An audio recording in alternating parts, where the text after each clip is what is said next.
चलो आज स्टार्ट करते हैं इलस्ट्रेशन 33। मैं पहले आपको वन नोट पे दिखा दो, ये इलस्ट्रेशन 33 है। ये आगे बढ़ते हैं, फॉर्मेट मैंने बना लिया है। From the following balance sheet of dreams coverage limited correct on 31st March 2023 on and 31st March 2022 calculate the cash flow operating activity, show the working clearly। अब शेयर होल्डर्स शेयर कैपिटल है, reserve and surplus है 5 लाख और 2 लाख, 2 और 2.5 लाख का reserve surplus है। Long term liability है, long term borrowing treatable, short term provision है। Now property plant equipment 5-5 lakh और फिर 1 लाख और 95,000 जीरो था। 1 लाख नॉन करंट इन्वेस्टमेंट है। Inventory, trade receivable, cash equivalent भी दे रखे हैं अलग से। नाउ नोट्स भी दे रखे हैं, machinery, accumulated depreciation, equipment, intangible assets. Now additional information, machinery costing 80,000, accumulated depreciation thereon was 20,000, was sold at a loss of 18,000। तो ये भी कर लेते हैं। तो शुरू करते हैं बेटा यहाँ पे। तो फंडा बड़ा क्लियर है यहाँ पे। तो चलिए सम शुरू करते हैं, लाइन टू लाइन लेते हैं। तो यहाँ पे शेयर कैपिटल है और शेयर कैपिटल को लेकर अगर कोई बढ़ोतरी हो भी रही है तो फाइनेंसिंग एक्टिविटी में जाएगा, it will not in investing operating activity, तो उसमें कुछ आएगा नहीं। रिजर्व सरप्लस में देखते हैं कोई नोट्स दे रखी है। रिजर्व एंड सरप्लस में तो हमारे पास रिजर्व सरप्लस में तो कुछ भी नहीं दे रखा है, correct. So we don't have. तो यहाँ पे जो भी रिजर्व सरप्लस है वही प्रॉफिट है, वही मान के चलते हैं। तो 2 लाख और 3.5 लाख रुपए हैं, तो डिफरेंस हमारा कितना आ जाएगा, 1.5 लाख रुपए। तो ये हम यहाँ पे ला चुके हैं। चलिए नेक्स्ट आते हैं, क्या हुआ इसको, ओके आगे बढ़ते हैं। फिर non current liability, long term borrowings जो है वो फाइनेंसिंग एक्टिविटी में जाएगा। और ये लॉन्ग टर्म बोरोइंग किस चीज का है पहले वो देख लो, अगर उस पर कोई इंटरेस्ट वगैरह हो तो वो जाता है, तो ऐसा कुछ यहाँ पे है नहीं।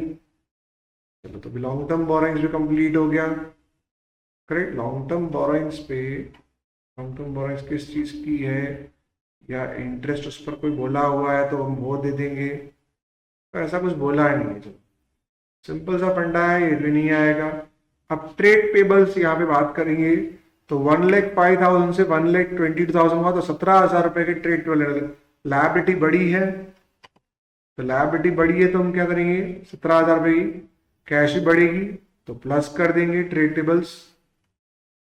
फिर शॉर्ट टर्म प्रोविजन जो है वो प्रोविजन फॉर टैक्स है, तो पिछले वाला जो प्रोविजन है वो हम चुका, सॉरी यहाँ पिछले साल का 30 है और इस साल का 50 है।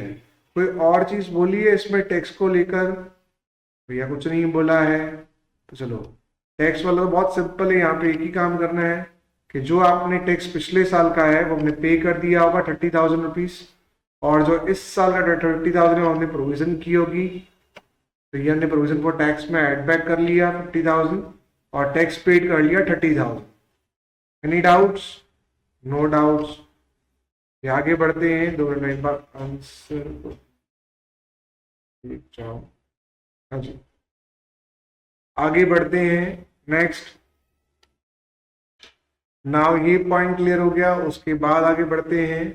अब प्रॉपर्टी प्लांट और इक्विपमेंट को लेकर नोट्स दिए हुए थे 1 and 2, लेट्स अंडरस्टैंड 2। तो 5-5 लाख का है प्रॉपर्टी प्लांट एंड इक्विपमेंट। तो प्रॉपर्टी प्लांट एंड इक्विपमेंट पहले कितने का था वो देख लो। मशीनरी जो थी वो 2 लाख और 280 की है, एक्यूमुलेटेड डेप्रिसिएशन भी दे रखा है और एक एडजस्टमेंट भी दे रखा है, तो पहले उसकी बात कर लेते हैं। तो हमारी एंट्री क्या होगी, तो देखो आपके पास मशीनरी अकाउंट है तो उसका ओपनिंग क्लोजिंग डाल दिया, 2 लाख और 280 वहां पे दिया हुआ था, 2 लाख और 280, और एक्यूमुलेटेड डेप्रिसिएशन का दिया था 80 और 1 लाख, तो 80,000 यहाँ पे ओपनिंग आ जाएगी। ओके 80 यहाँ पे ओपनिंग आ जाएगी। क्यों हैंग हो गया भैया?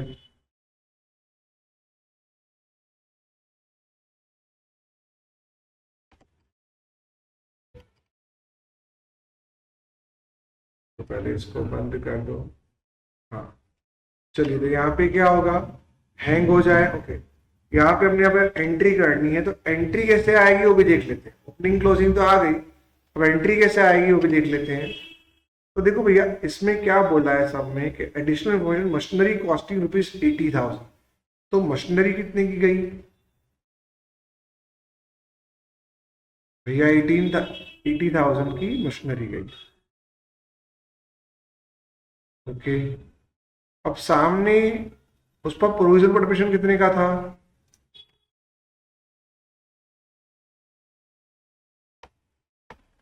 अच्छा, इसमें प्रोविजन फॉर डेप्रिसिएशन कितने का था बताएंगे? तो प्रोविजन फॉर डेप्रिसिएशन था कितने का था? प्रोविजन फॉर डेप्रिसिएशन 20,000 रुपीज का।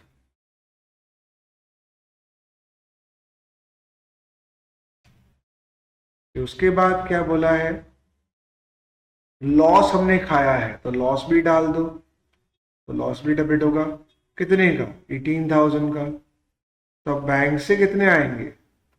देखो 80,000 की मशीन गई, 38 निकल गए, तो 42 आएंगे बैंक से, बराबर ना?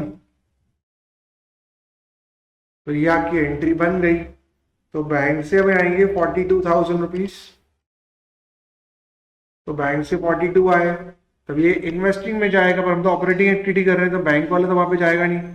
प्रोविजन फॉर डेबिशन 20 से डेबिट होंगे, तो प्रोविजन फॉर डेबिशन को 20 से डेबिट कर दिया। लॉस 18 से डेबिट किया है, तो लॉस यहाँ पे जाएगा, तो लॉस यहाँ क्रेडिट हो जाएगा।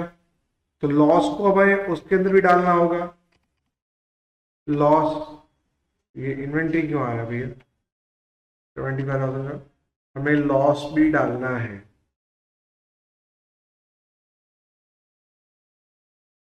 तो लॉस मैंने डाल दिया, पर इन्वेंट्री डालने के बाद डाला है। तो पहले ये लॉस समझ लीजिए कि पहले लॉस आएगा। तो लॉस और डेप्रिसिएशन क्यों आएंगे वो भी देख लेते हैं।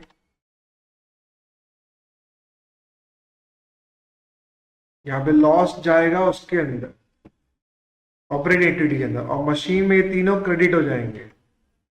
तो देखिए मशीन में क्रेडिट कर दिया 80,000, तो ये तीनों क्रेडिट कर दिए। अब यहाँ अकाउंट क्लोज करेंगे,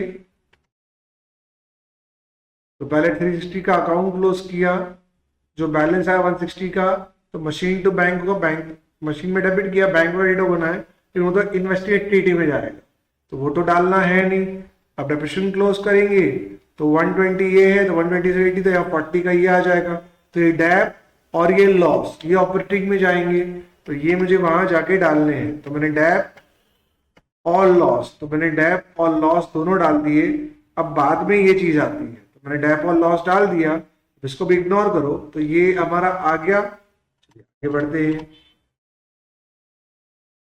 उसके बाद क्या बोला है उस पर ध्यान देते हैं। उसके बाद क्या बोला है उस पर ध्यान देते हैं, एक मिनट रुकिएगा।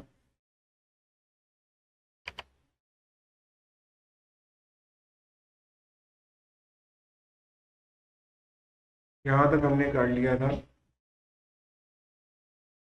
ओके, तो उसके बाद क्या होता है ये हम ध्यान देते हैं।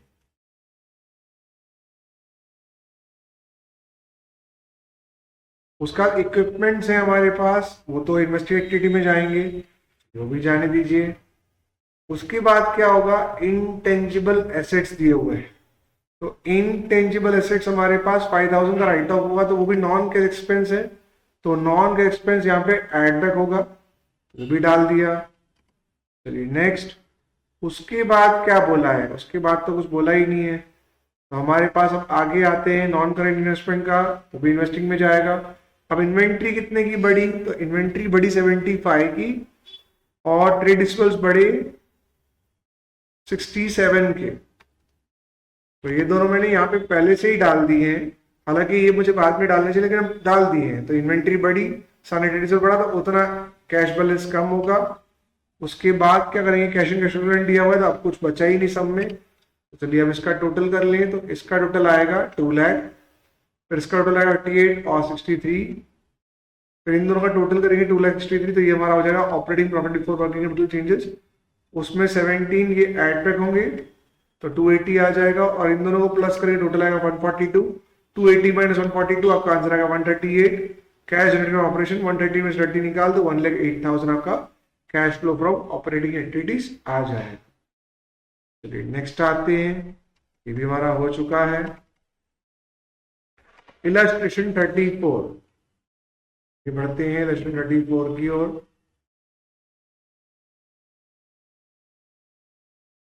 लेशन 34 it is more than F. Okay चलिए देखते हैं। Calculate tax paid by provision of tax account. ठीक है, in the following question calculate cash flow from operating activities. Revenue from operations 16 lakh, purchase of stock in trade 15 lakh, change of inventory and stock in trade 25,000. Now employee benefit expense 1.5 lakh, depreciation 1 lakh, other expense 40,000, total expense 17,65,000। फिर net profit है, उसमें से tax निकाल लो तो हाथ में profit after tax अभी loss में जा रहा है। फिर आपकी ओपनिंग क्लोजिंग इन्वेंट्री दे रखी है और एडिशनल इन्फॉर्मेशन में करंट लायबिलिटी बढ़ घट रहे हैं। चलिए ठीक है, इसके अलावा कुछ दिया हुआ है नहीं। चलिए अब यहां से सम शुरू करते हैं। लाइन टू लाइन जो ऑपरेटिंग में जाएगा वही कंसिडर करेंगे। इलस्ट्रेशन 34, चलिए इसको पहले निकाल देते हैं। इलस्ट्रेशन 34, तो रेवेन्यू फ्रॉम ऑपरेशन कितना है 16 लाख। ये तो डायरेक्ट इनडायरेक्ट बेनिफिट में नहीं आएगा तो इग्नोर करेंगे। Purchase of stock in trade ये डायरेक्ट बेनिफिट में जाएगा, इसमें इनडायरेक्ट बेनिफिट में नहीं आएगा तो इसको इग्नोर करेंगे। इन्वेंट्री में लेकर एक नोट है तो नीचे चले जाते हैं नोट लेने के लिए।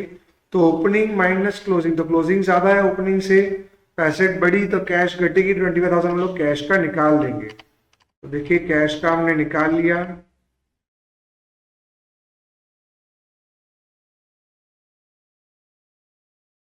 पहले शुरू करते हैं, और शुरू करने से पहले हमें क्या करना होगा, नेट प्रॉफिट से ही स्टार्ट करना पड़ता है 1,65,000 से। तो वो पहले मैं डाल दूं बराबर। Sir net profit before tax है, बिफोर टैक्स एक्स्ट्राऑर्डिनरी आइटम्स नहीं है।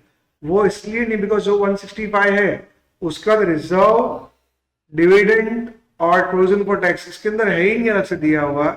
सो जो भी नेट प्रॉफिट है वही net profit before tax and extraordinary items है। अब आपका नेक्स्ट है वो इन्वेंट्री वाला पॉइंट है 25,000 का, तो वो हम ले लें। तो वो हमने ले लिया। एसेट बढ़ी तो कैश घटी, नेक्स्ट ले लो। एम्प्लॉयमेंट एक्सपेंस और डायरेक्ट एक्सपेंस हो जाएगा तो वो भी इग्नोर करेंगे। डेप्रिसिएशन नॉन के एक्सपेंस है तो वो प्लस कर देंगे, तो नॉन के एक्सपेंस में प्लस कर दिया। उसके बाद क्या बोला अदर एक्सपेंस, तो ये तो यहाँ पे आएगा नहीं, इग्नोर करेंगे। नेट प्रॉफिट तो हमने डाल दिया है। प्रोविजन फॉर टैक्स हम प्रॉफिट से निकाल के लाए हैं तो वो हम लोग यहाँ पे प्रोविजन फॉर टैक्स अकाउंट में डाल देते हैं। वो क्यों ये अभी मैं नहीं समझाऊंगा, वह आगे बढ़ते हैं। Entry P and L account debit to provision for tax, profit में से पैसा टैक्स के लिए निकाल लिया तो वही यहाँ से हमने काटा था वो हमने निकाल के रख दिया है। फिर नेक्स्ट आते हैं, ओपनिंग एंड क्लोजिंग इन्वेंट्री डाल दिया हमने। चलिए आगे बढ़ते हैं। नाउ सन्ड्री डेटर्स 150 एंड 125, तो इसमें ऐसा है बेटा कि 125 और 150 करेंगे। तो काम करिए 125 और 150 हमने डाल दिया है। 125 एंड 150, तो चलिए आगे बढ़ते हैं। अगर 125 और 150 है तो 25,000 बड़े हैं डेटर्स के तो वो डाल दें। डेटर्स बढ़े तो कैश घटी, डेटर्स बढ़े तो कैश घटी। नेक्स्ट आ जाओ। 40 के 30 हुए रिसीवेबल, एसेट घटी तो कैश बढ़ी, 10,000 की कैश बढ़ेगी। चलिए नेक्स्ट आते हैं। उसका 85 से 75 हुए, लायबिलिटी कम हुई तो कैश भी कम होगी, 10,000 की कैश कम कर देंगे। उसके बाद 10,000 से 15,000 हुए तो 5,000 बड़े होंगे, 5,000 बड़े। सैलरी आउटस्टैंडिंग, सैलरी आउटस्टैंडिंग बढ़े तो लायबिलिटी बढ़ी तो कैश बढ़ेगी, तो 5,000 की कैश बढ़ेगी। उसके बाद 25 से 27,500 हुआ, 2500 प्रीपेड एक्सपेंस बढ़ेगा, लायबिलिटी बढ़ी तो कैश भी बढ़ेगी, नहीं एसेट बढ़ी तो कैश घटेगी, 2500 का कैश घटेगा यहाँ पे तो वो भी घटा दिया मैंने। फिर नेक्स्ट आ जाए। उसके बाद प्रोविजन फॉर टैक्स है तो उसका ओपनिंग क्लोजिंग डाल दूं मैं। तो यहाँ opening provision for tax liability है तो ओपनिंग यहाँ पे, क्लोजिंग यहाँ पे। तो आपने 15,000 की ओपनिंग थी, 10,000 की क्लोजिंग है, पर 50,000 और निकाले हैं तो टोटल मिला के 65 हो गए। तो आपने चुकाए कितने होंगे 55,000 रुपीज, तो वो आपको टैक्स पेड यहाँ माइनस कर देना होगा। तो ये भी हो गया। अब टोटल निकालेंगे तो 165 प्लस ये, तो ये हो जाएगा 65 negative operating loss before working capital changes.